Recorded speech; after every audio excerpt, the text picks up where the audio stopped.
नमस्कार। आज हम लोग बात करेंगे जीएसटी पे। जीएसटी 2.0। जीएसटी 2.0 बहुत शानदार है। तीन स्लैब बनाया है इन्होंने, 5%, 18% और 40%। 40% में उन चीज़ों को रखा गया जो बिल्कुल एमआरपी पे बिकती हैं, जैसे सिगरेट, गुटखा, शराब, ये सब चीज़ें हैं, और कोल्ड ड्रिंक्स, ये सब चीज़ें हैं। बिल्कुल जायज़ बात है, इम्पल्स होकर लोग ये चीज़ें खरीदते हैं और ये एमआरपी पे बिकती है, तो गवर्नमेंट का टैक्स कलेक्शन बिल्कुल सही आएगा। बाकी दो जगह जो अलाइनमेंट किया है इन्होंने, कुछ चीज़ों को टैक्स से बाहर किया, तारीफ के लायक चीज़ है। इससे इंडस्ट्री को बहुत हेल्प मिलेगा, और ओवरऑल जो जीएसटी में पैसा ब्लॉक होता है उसमें इनको काफ़ी राहत है इंडस्ट्री को। ये मतलब as a country, as a GDP growth, as GNP कह सकते हैं, उसमें भी बेनिफिट होगा। बहुत सारे स्टेप्स में फ़ायदा होगा। दिक्कत यहाँ नहीं है, दिक्कत है जीएसटी जो कम हो रहा है वो आम पब्लिक तक कैसे पहुंचेगी। क्या गवर्नमेंट ऐसा कोई गाइडलाइन जारी करने जा रही है जिससे किसी प्रोडक्ट की एमआरपी कम होगी? I don't think so. क्या कंपनियां कभी एमआरपी कम करेंगी? I don't think so. तो ये मार्जिन किधर जाएगा? क्या कंपनियां जैसे कोई प्रोडक्ट है 28% में था, आज 18% में है, तो क्या एमआरपी पे 10% फ्लैट डिस्काउंट रन करेंगी आने वाले 2-3 साल तक? बिल्कुल नहीं। तो फिर ये पैसा जाएगा कहाँ? ये पैसा सीधा सीधा कंपनी को जाएगा, क्योंकि जो ट्रेड में मार्जिन है, चाहे वो रिटेलर हो, चाहे डिस्ट्रीब्यूटर हो, चाहे उसके नीचे के हो, सुपर स्टॉकिस्ट हो या कंपनी हो, उसका बिल्कुल फिक्स पैटर्न है कि इतना इतना परसेंट जाता है। समटाइम्स क्यूपीएस आती है, क्वांटिटी परचेज स्कीम, इसमें समटाइम्स वो होर्डिंग मतलब रिटेल आउटलेट पे इन्वेंट्री इंक्रीज हो जाता है। ये वो एफएमसीजी की जिसको लेके गवर्नमेंट कह रही है। मक्खन, दूध, ये सब जो मतलब हाईली पेरिसेबल आइटम है और उसको एक टेम्परेचर मेंटेन करना होता है, वो भी फिक्स मार्जिन पे चलते हैं, तो वहाँ पे इन्वेंट्री बढ़ाना थोड़ा मुश्किल है। अब हम लोग आते हैं आगे। बाकी जो है एक एग्जांपल लेते हैं, जैसे लक्स साबुन अगर 45 रुपीज़ का है और वो 28 से या 18 से या 12 से 5% पे आया है, तो क्या 7% एमआरपी कम होने जा रहा है? नहीं होने जा रहा है। तो कस्टमर को तो साबुन उतना ही का पड़ेगा। जब वो साबुन उतना ही का होएगा तो सस्ता कहाँ हुआ? तो सस्ता मुझे एंड कंज्यूमर को मिलता नहीं दिख रहा है, जिसको लास्ट माइल डिलीवरी कहते हैं। तो इसको गवर्नमेंट और जो अर्थशास्त्री हैं जो टीवी पे, सोशल मीडिया पे सब जगह आके बता रहे हैं जीएसटी के फायदे, और कुछ अर्थशास्त्री कह रहे हैं पहले हो जाना चाहिए था, वो ये नहीं मतलब ये क्वेश्चन ही नहीं उठ रहा है कि कंज्यूमर के हाथ में कैसे पैसा जाएगा। ये जो जीएसटी डिस्काउंट है, टैक्स तो अंत में कंज्यूमर पे करता है। जब कंज्यूमर को एमआरपी पे छूट नहीं मिला, जीएसटी कम हो गया, तो ये पैसा बीच का जाएगा कहाँ?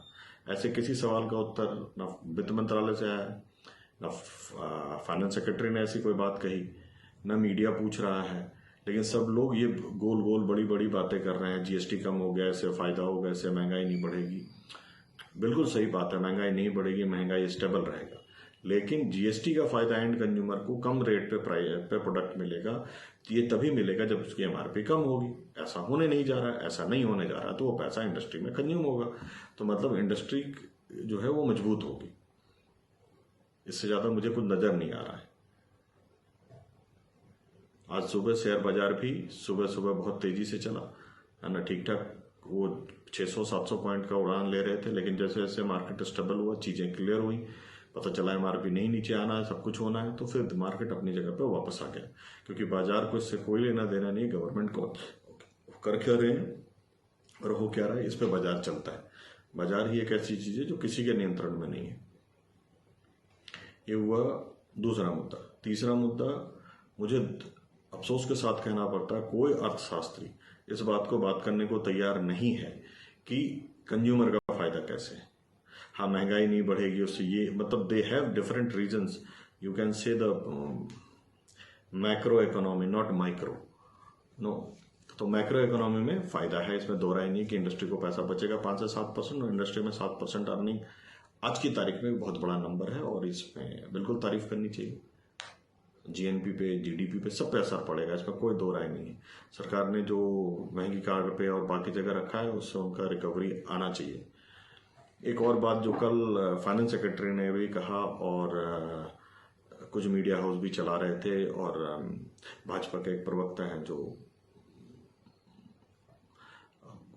एक्सएलआरआई के प्रोफेसर भी हैं, वो प्रोफेसर थे रहता, उन्होंने भी कही बात कि हमने जो है लास्ट टू लास्ट ईयर का जो डेटा है उस पर काम किया है। लास्ट टू लास्ट ईयर का डेटा और इस साल का डेटा, इस साल के पहले 6 महीने का डेटा क्यों नहीं लिया, ये मेरे समस्या पर है, क्योंकि अब सब कुछ कंप्यूटराइज, सब कुछ मैकेनाइज है। अगर हमने प्रोसेस बना ही लिया तो डेटा को फीड करने से आउटकम आ सकता था। और डेटा जो है वो स्टोरी नहीं बताता है कि लास्ट ईयर क्या स्थिति थी और अभी क्या स्थिति है। लास्ट ईयर उसके पहले साल के अच्छे काम की वजह से ऐसा था, पिछले साल लास्ट ईयर के खराब परफॉर्मेंस से इसका क्या फर्क है। बहुत सारी चीजें हैं, बट इस पर उन्होंने कभी कुछ कहा नहीं, किसी ने कुछ पूछा नहीं, क्योंकि बस 2 ही सवाल पूछे जाते हैं, कैसा लगा हो सका। अगर गवर्नमेंट ने कह दिया है कि अगर ये अच्छा है तो सब कहने लगते हैं अच्छा है, गवर्नमेंट ने कहा। और अपोजिशन का एकदम फिक्स उनका चैप्टर है कि उन्होंने कुछ भी करना है, उन्होंने बुरा ही बोलना है। लेकिन पब्लिक यहाँ पे गायब है, पब्लिक की प्रायोरिटी कुछ भी नहीं। पब्लिक को उन्होंने 12 लाख का टैक्स एग्जम्पशन दिया तारीफ के लिए, लेकिन ये डिस्काउंट कैसे जा रहा है ये इसको क्लैरिफाई किसी ने नहीं किया है। That's it. अब क्या कर सकते हैं, यही गवर्नमेंट है, यही सब कुछ है, और दैट्स इट। कुछ है नहीं कहने के लिए। लेकिन एंड कंज्यूमर को मिलने जा रहा है, मुझे नहीं लग रहा। हाँ, डीप डिस्काउंटिंग होगी, मार्केट में इन्वेंट्री बढ़ेगी, क्योंकि जो जीएसटी कम हुआ है इस बात को लेके है, माहौल बनेगा, बाजार में गर्माहट आएगी, थोड़ा एक सेंटिमेंट जिसको कहते हैं वो ठीक होना चाहिए। लेकिन ऐसा मुझे दिखता नहीं कि कंज्यूमर को कुछ मिलने जा रहा है। मेरा कंसर्न कस्टमर था और ऐसी कोई खास बात थी नहीं। खैर, त्योहारों का सीजन है, लोग अच्छी खरीदारी करें, होप कि अच्छा होगा, और जो पैसा बचेगा उससे कुछ एम्प्लॉयमेंट जनरेट करने में गवर्नमेंट और कंपनियां दोनों कुछ न कुछ खर्च करेंगे। धन्यवाद।